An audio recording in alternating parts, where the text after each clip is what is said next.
ایک زمانہ تھا جب حضرت موسیٰ علیہ السلام بنی اسرائیل کے عظیم نبی تھے۔ ایک دن ان سے کسی نے پوچھا کہ روئے زمین پر سب سے بڑا عالم کون ہے؟ حضرت موسیٰ علیہ السلام نے جواب دیا، میں ہی سب سے بڑا عالم ہوں۔ اللہ تعالیٰ کو یہ بات پسند نہیں آئی۔ اللہ نے وحی بھیجی کہ اے موسیٰ، ایک ایسا بندہ ہے جسے ہم نے اپنی خاص رحمت اور علم لدنی عطا کیا ہے، تم اس سے جا کر علم سیکھو۔ حضرت موسیٰ علیہ السلام نے عرض کیا، اے میرے رب، میں اس تک کیسے پہنچوں؟ اللہ تعالیٰ نے فرمایا، ایک مچھلی لے کر چلو، جہاں دو دریا ملتے ہیں وہاں تک سفر کرو، جب مچھلی غائب ہو جائے وہیں تمہیں وہ بندہ مل جائے گا۔ حضرت موسیٰ علیہ السلام اپنے نوجوان ساتھی حضرت یوشع بن نون علیہ السلام کو ساتھ لے کر نکل پڑے۔ ایک زنبیل میں مچھلی رکھی ہوئی تھی۔ کافی لمبا سفر کرنے کے بعد وہ ایک چٹان کے پاس پہنچے۔ حضرت موسیٰ تھک کر سو گئے۔ اسی دوران مچھلی زنبیل سے نکل کر سمندر میں چلی گئی اور ایک سرنگ بنا کر غائب ہو گئی۔ حضرت یوشع نے دیکھا مگر حضرت موسیٰ کو جگانا مناسب نہ سمجھا۔ جب حضرت موسیٰ جاگے تو دونوں آگے چل پڑے۔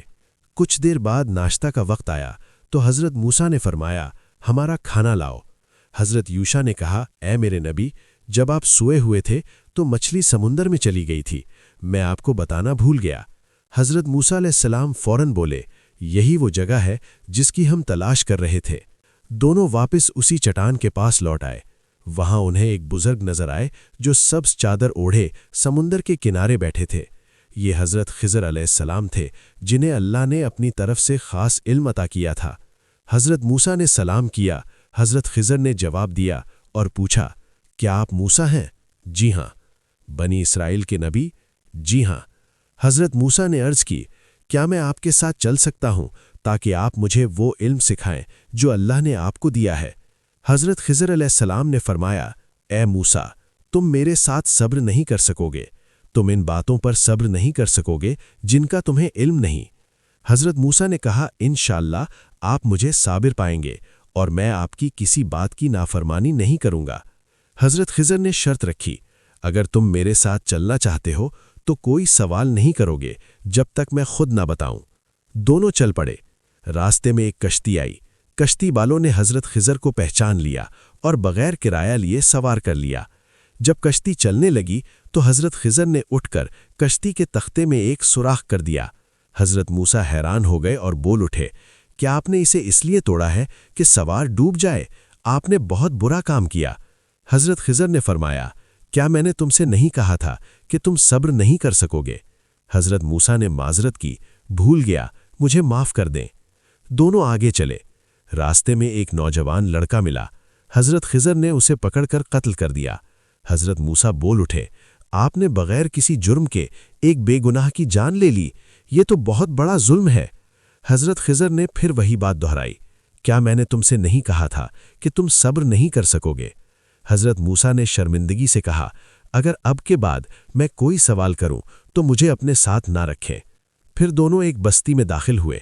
بستی والوں نے ان کی مہمان نوازی سے انکار کر دیا۔ راستے میں ایک دیوار دیکھی جو جھک کر گرنے والی تھی۔ حضرت خضر نے اسے اپنے ہاتھوں سے سیدھا کر دیا۔ حضرت موسیٰ نے کہا، اگر آپ چاہتے تو اس کام کا معاوضہ لے لیتے، کیونکہ ہم بھوکے تھے۔ حضرت خضر نے فرمایا، اب میرے اور تمہارے درمیان جدائی کا وقت آ گیا ہے۔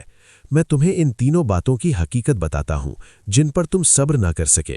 وہ کشتی چند غریب مزدوروں کی تھی۔ ان کے آگے ایک ظالم بادشاہ تھا جو ہر اچھی کشتی چھین لیتا تھا۔ میں نے سوراخ کر کے اسے بچا لیا۔ وہ لڑکا اپنے ماں باپ کا تھا جو مومن تھے۔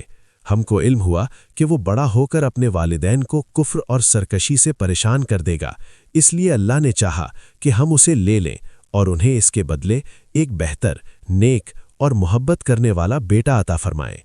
وہ دیوار 2 یتیم بچوں کی تھی۔ اس کے نیچے ان کا خزانہ دفن تھا۔ ان کا باپ نیک شخص تھا۔ اللہ نے چاہا کہ بچے بالغ ہو جائیں اور اپنا خزانہ خود نکال لیں، اس لیے میں نے دیوار سیدھی کر دی۔